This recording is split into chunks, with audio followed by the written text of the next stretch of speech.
Hello everyone, and welcome back to the episode breakdown. This time, we're covering episode 45. Now, I know what you're all asking. Kaiser, where have you been? Why are you 2 whole episodes behind? We've missed the comforting, lust-inducing music that is your voice, and crave to know the machinations of your masterpiece. Well, my beautiful, hungry children, my apologies are as vast as they are sincere. October, November, and December were the toughest months I've had working on the series and TeamFourStar material in general since its inception, partially due to familial obligations over the holidays, to the wedding on behalf of one of our founding members, to fluctuating health, and some other excuses people are going to complain about later. I apologize for the wait, not just for the breakdowns of episode 45 and 46, but for episode 47 itself as well. It will not be completed this month, as we are currently hard at work on History of Trunks. That's right, break out the Ron Paul reaction images, folks, because it's happening. Now, with all that out of the way, let's break this sumbitch down, shall we? This first scene is riddled with tiny edits. Dr. Brief's eye movements, as well as being replaced here. Bulma's eyes are completely redrawn in this shot. Krillin's lip flaps are from another scene entirely. I ended up moving these blueprints over Dr. Brief's face in this shot, and I moved Krillin's eyes for both of these shots. In this next scene, I gave Roshi some lip flaps so he could talk. But the big visual edit here is Goku throwing Chi-Chi into space. I originally searched for a shot of the Earth similar to this one in Dragonball, but I unfortunately could not find one. As such, I used a more realistic shot of the Earth. Had I found a more cartoonish shot, I'd have likely used a different effect on Chi-Chi leaving the atmosphere, such as this. Its original particle world effect, with an added roughen edges effect from After Effects. I also edited Goku's expression here. Also, we're very aware, for those of you who picked up on it, that this is not how the science would technically work out.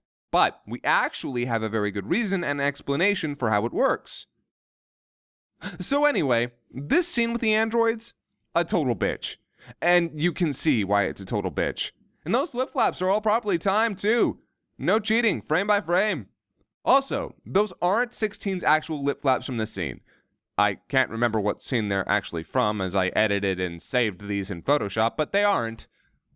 Real quick, this shot of Goku here, I used it twice in this episode, both with different backgrounds, originally from this scene.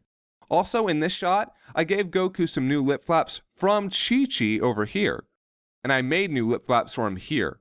I also used the rotobrush and wiggle tools with motion blur to make Chi-Chi shake. In this next scene, I redrew part of Krillin's mouth to remove his smile. I also replaced the background a few times behind him, flipped his mouth upside down in this shot, and gave him a new expression here. I also pasted Ten Shinhan in this shot, and this shot. And finally, this shot of Goku teleporting in, done with a vertical blur and the cartoon effect in After Effects. In this next scene, I changed Gohan's expression, as well as used the same vibration effect from Chi-Chi earlier on Vegeta, as well as moved his eyes to look at Goku. As for this next scene, this shot. This panning, moving, lip flap shot. I also borrowed some lip flaps for Android 17 here from another shot, which again, I cannot remember. In this shot, I posted a shot of Goku from an earlier scene, and moved Mr. Popo's eyes, making a separate layer. Oh my god! Oh my god, that is so much worse! That is so much worse! I also borrowed the shot of Goku from a later episode, and pasted him here where Kami shows up next to him. As a side note, I really loved this scene, as I felt it was appropriate to give Popo some development considering what's to come. This next shot required me to edit Goku's face, redrawing his eyebrows and half of his actual eyes. I also slightly raised and stretched Popo's lips here to correspond with his little grunt of affirmation.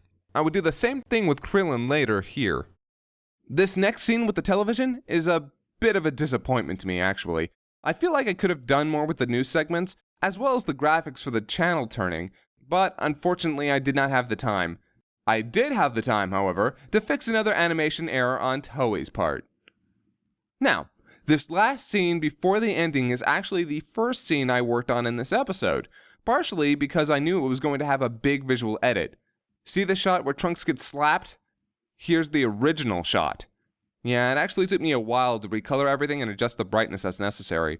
Also, Trunks' hair was originally much longer in this shot, So thank you, Stefan Krosix, for touching up the art here.